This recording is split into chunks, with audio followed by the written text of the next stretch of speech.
Yogamanjari TV YouTube channel అభిమాన ప్రేక్షకులకు శుభాశీస్సులు తెలియజేస్తూ ప్రత్యేక సూర్యగ్రహ ఫలితాలు మీన రాశిలో ఈ నెల 14వ తేదీ సాయంత్రం 6:50 సూర్య భగవానుడు మీన రాశిలో పూర్వభాద్ర 4వ పాదంలో ప్రవేశించబోతున్నాడు.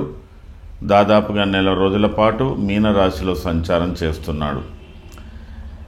ఈ నెల చివరిలో మీనరాశిలో దాదాపుగా 6 గ్రహాల యొక్క కూటమి ఏర్పడుతున్నది.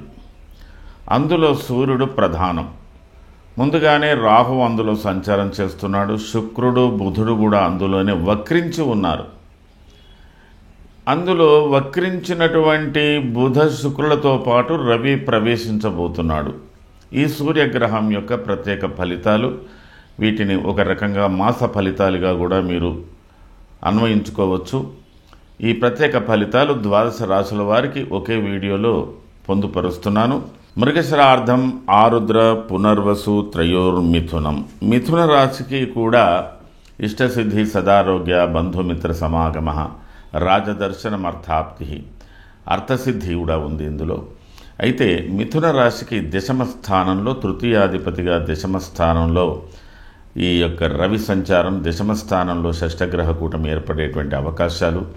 ప్రస్తుతం రాహు, రవి వీళ్ళందరూ ఉన్నారు కాబట్టి ఈ రవి మిథున రాశికి అనుకూల ఫలితాలే ఇచ్చే అవకాశాలు ఉన్నాయి.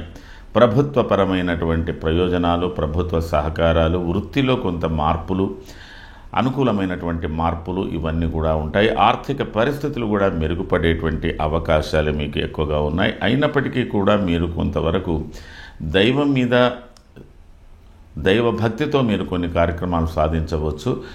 కొన్ని సందర్భాలలో చిన్న స్వల్ప దోషాల వల్ల మీ ఆరోగ్యంలో మార్పులు రావచ్చు. మరి ఔషధ సేవ ఇలాంటివి కూడా ఉండేట అవకాశాలు ఉంటాయి. కానీ మిథున రాశి వారికి మీ వృత్తి ఆగిపోయినటువంటి పనులు, వృత్తిలో అనుకూలత, ఆగిపోయినటువంటి పనులు ప్రారంభం కావడం, ఏదైనా ఒక పట్టుదలతో మీరు ముందుకు వెళ్ళేటువంటి అవకాశాలు ఉంటున్నప్పటికీ కూడా మీరు కాస్త పట్టు విడుపులతో ముందుకు పోవలసినటువంటి అవసరం ఉంటుంది. మరి రాజకీయ రంగాల్లో, ఇతర రంగాల్లో ఉన్నటువంటి వారికి కూడా మంచి అవకాశాలు ఫలించేటువంటి పరిస్థితులు కూడా ఉన్నాయి. కాబట్టి జాగ్రత్తగా పరిస్థితులకు అనుగుణంగా మీ అవకాశాలను సద్వినియోగం చేసుకోవడానికి ప్రయత్నం చేయండి. కొంత దైవం మీద భారం వేయండి. ఆరోగ్య విషయంలో శ్రద్ధ వహించండి.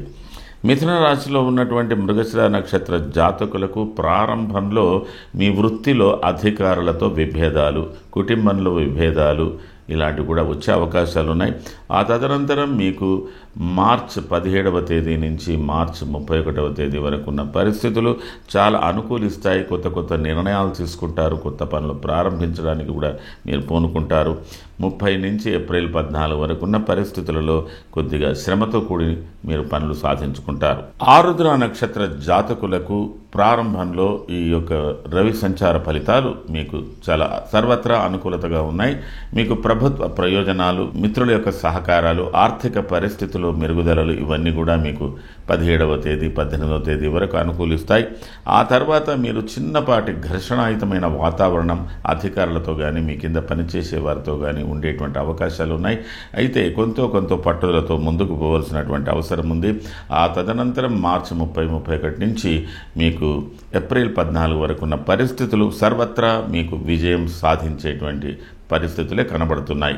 చాలా శ్రద్ధగా మీరు అవకాశాలను సద్వినియోగం చేసుకోవాలి. పునర్వసు నక్షత్ర జాతకులకు ప్రారంభంలో ప్రయాణ సూచనలు, వృత్తిపరంగా కొన్ని మార్పులు, చేర్పులు, శ్రమతో కూడినటువంటి పనులు ఇత్యాదులు కనబడుతున్నాయి. ఆ తదనంతరం 17వ తేదీ నుంచి దాదాపుగా నెల ఈ మాసాంతమంతా అంటే ఈ మార్చ్ ఎండింగ్ వరకు కూడా ఉన్న పరిస్థితులు మీకు సర్వత్రా విజయం కలిగే అవకాశాలు ఉన్నాయి. ఆ తదుపరి ఉన్న పరిస్థితుల్లో మీరు అయినంత వరకు పరిస్థితులకు అనుగుణంగా నడుచుకోవడానికి ప్రయత్నం చేయాలి. ఎవరితో కూడా విభేదాలు, విరోధాలు లేకుండా చూసుకోవడానికి ప్రయత్నం చేయాలి. ఫలితాలు మాత్రం అనుకూలంగా ఉంటాయి. మానసిక ఘర్షణ ఎక్కువగా ఉంటుంది. మొత్తం మీద మిథున రాశి వారికి ఈ యొక్క సంచార ఫలితాలు అనుకూలంగానే కనబడుతున్నాయి. కాబట్టి మీరు ముందుకు వెళ్ళేటువంటి అవకాశాలు ఎక్కువగా ఉన్నాయి. ఆగిన పనులు ప్రారంభించుకోవడానికి మీకు అనుకూలతలు ఉన్నాయి. అయినప్పటికీ మీరు సూర్య జపం, సూర్య గాయత్రి ఇలాంటివన్నీ కూడా చేసుకోండి. తరచు దేవాలయం సందర్శించుకోండి. అనుకూల ఫలితాలు మీకు ఫలిస్తాయి.